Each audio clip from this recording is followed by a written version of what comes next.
We're with Councillor-elect Justin Towndale here at the Civic Complex. Tomorrow's the big day. Your crew is going to be all signing your declarations of office. Mm-hmm. How does it feel? Has it become real yet? It hasn't.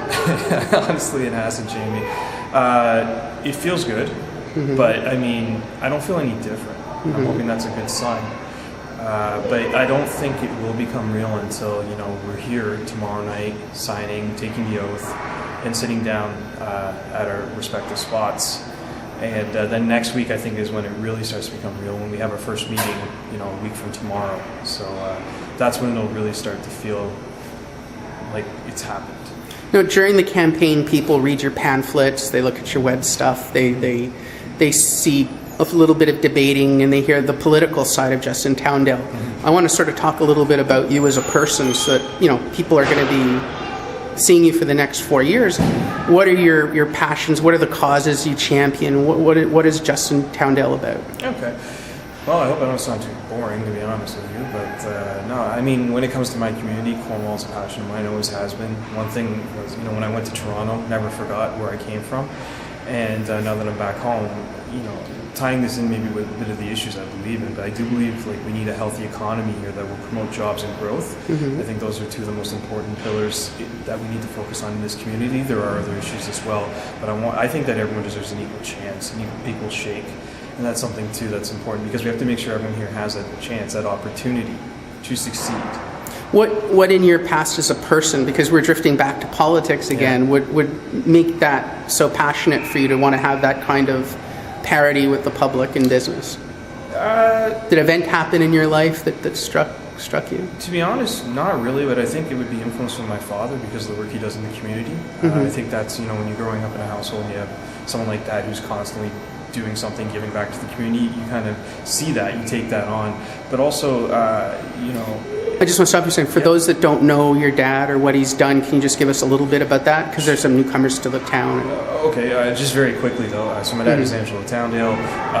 Years ago, he was involved with the founding of local Big Brothers Big Sisters. He worked at Children's Aid for a number of years, and then he went off to start the Children's Treatment Center. He does fundraising there right now. He's just involved in the community. Okay. Yeah. That's very brief. That's where I'll stop that. But so any event related to the Children's Treatment Center you see now, he's the one who's behind planning the organization and kind of thing for it.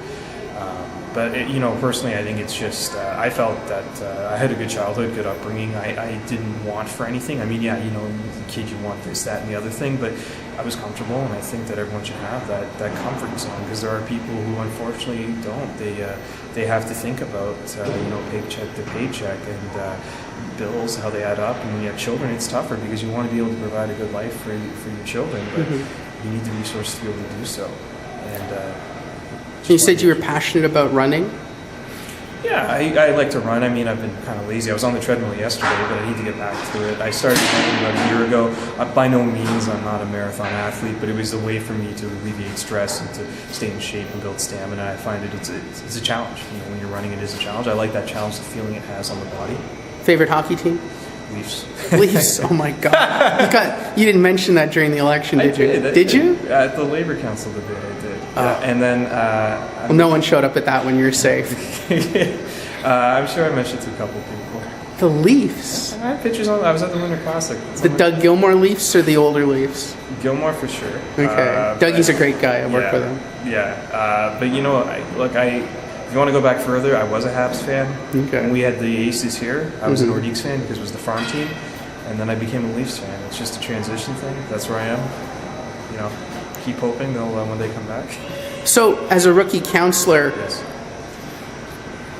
do you think you're going to go in slow and easy and get the lay of the land? Or having been involved in political life and working for Ms. Pupatello, do you think are there issues you're going to want to jump on right away? I think so.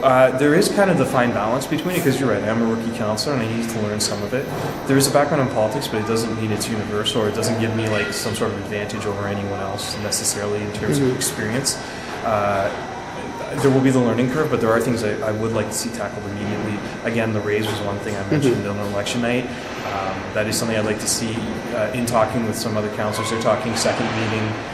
I'd like to see first, but I don't know the agenda for the first meeting yet, or the lay of the land exactly, because it might just be kind of an inaugural meeting, so we might have to wait another 2 weeks before we can get to that. But that's something that we can take care of relatively easy, because it's a motion to basically quash a previous motion. So that doesn't take a lot of planning to get done. Other things I am looking over, I was provided with an orientation binder and the code of conduct and policies for the city, and as I thumb through it, I do have questions for the administration. And before I mention any issues, I'd like to go just sit down with them, talk about it, get some more background on it, and then I can come to a better conclusion. But I do see a few things maybe we can improve. But again, I would like to see a healthy environment for business, healthy environment for people to live in. I do believe property taxes are too high. I still believe that, and it's something we do need to work towards reducing. Would like to see where we can find efficiencies. Again, would you be committed to? Did you sign the petition? I did sign the pledge, yeah, and I am committed to doing what I can to reduce and roll back taxes. Again, it's not an overnight process. You know, it will take time, and the community actually did mention that, they realized that. But we need to try to do our due diligence, and I think you know, a colleague of mine, David Murphy, says, it's nice that, you know, what we need to have and what we'd like to have, and that is a good way to approach projects. You know, I think we need to see what's necessary, what do we need to do immediately, and what can we plan for down the future. And I think we need to start planning too, putting like 5-year, 10-year plans in. So the big hot issue that we're seeing at CFN offices is the bike paths on 2nd Street. It's driving people nuts. Yeah, I don't agree with that. And you know, I biked in Toronto for 4 years to work. You know, that's a sport in and of itself. I liked bike lanes in Toronto when they were available, but generally the streets they put them on had the space for 2 lanes or more, or they made sense where they were put. 2nd Street's a major thoroughfare. That's not the right place for them. It's an unfortunate decision that they went in. You know, traffic is bad, and it's going to get worse in winter, and it's not the right place. We need to go fix that. I don't think we can get to it before the snow falls. And the other problem is it will cost money. That is something we have to factor in. It costs money to get it done. It's going to cost money to revert back, and that's unfortunate. Well, that was going to be my putting you on the spot question, because I'm horrible that way. If someone put a motion on the floor to revert 2nd Street, would you second it? And would you support reversing it? I would. And, you know, again, this is coming from someone who cycled in Toronto on streets that see a lot of traffic, and it's I would say it's harder than it is here in Cornwall. I would argue First Street would be a better spot for those lanes. I know traffic is lighter on First Street. I know it's a little bit more south of 2nd Street.